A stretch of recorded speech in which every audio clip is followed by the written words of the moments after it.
আমাৰ ফলাফল অভিনন্দন জ্ঞাপন কৰিছোঁ। পোনপ্ৰথমতে মই কলিতাকুছি জিপিৰ সমূহ ৰাইজক ধন্যবাদ জনাইছোঁ, যি ৰাইজে স্বতঃস্ফূৰ্তভাৱে আহি মোক নিজৰ ভোট সাব্যস্ত কৰি মোক জয়লাভ কৰালে। তাৰ কাৰণে মই গোটেই কলিতাকুছি জিপিৰ সকলো ৰাইজৰ ওচৰত মই কৃতজ্ঞ। আৰু মই এই কামৰ সকলো দায়িত্ব মই গ্ৰহণ কৰিছোঁ। প্ৰত্যেকটো কামেই প্ৰাপ্য হিচাপে প্ৰত্যেকটো আঁচনি তেওঁলোকৰ ওচৰত মই বিতৰণ কৰিম বুলি মই প্ৰতিশ্ৰুতিবদ্ধ।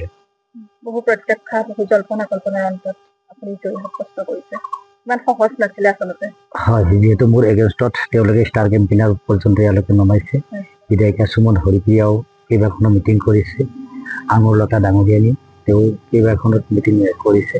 তাৰপিছতো তেওঁলোকে মোক হাৰাব নোৱাৰিলে। আৰু মোৰ কংগ্ৰেছ দলৰ ফালৰ পৰা কোনো ষ্টাৰ কেম্পেইনাৰ বা কোনো দলৰ জ্যেষ্ঠ ব্যক্তিসকল আহি মোক কাৰণে কেম্পিং কৰিব লগা হোৱা নাই। ৰাইজে মোক বহু বছৰৰ পৰাই জানে আৰু সেইবাবেই গোটেই ৰাইজে মোক সকলোতকৈ বেছি ভোট দি মোক জয়লাভ কৰে। মই ৰাইজৰ কাৰণে সকলো কাম কৰিম। আমাৰ ইয়াত বহুত সমস্যা আছে, ৰাস্তাৰ সমস্যা আছে। আজিলৈকে মানুহৰ ঘৰ নহ'ল, বৃদ্ধ মহিলাসকল আজিলৈকে পেঞ্চনৰ ব্যৱস্থা নহ'ল। আজিলৈকে যি এটা আঁচনি দিছে সেই আঁচনি আজিলৈকে আমাৰ মহিলাসকলে নাপালে।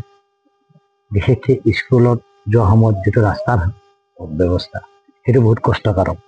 তাৰপিছত আজি চাওক আপোনালোকে, স্বাধীনোত্তৰ পৰা আজিলৈকে আমি কামৰূপ ডিষ্ট্ৰিক্টত অৱস্থিত, কামৰূপ ডিষ্ট্ৰিক্টত থাকি আজিলৈকে পানীৰ সুবিধা নহয়, পানী নাপালে।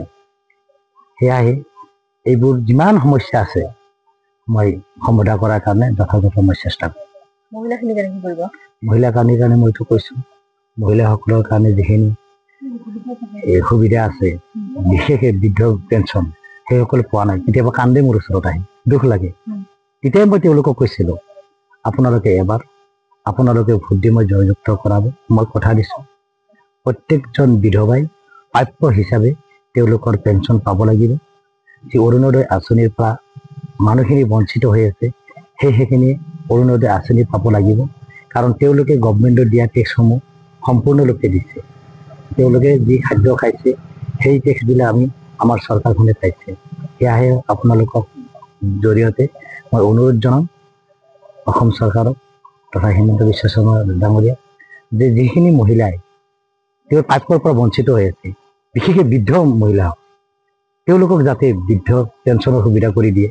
আজি বহুত ঘৰ আছে বাঁহৰ চালিত আছে, কাটি হৈ গৈছে, পৰি গৈছে, এতিয়ালৈকে সেই লোকসকলৰ ঘৰ নহয়। কিয়? তেওঁলোকক যাতে ঘৰৰ সুবিধা কৰি দিয়ে।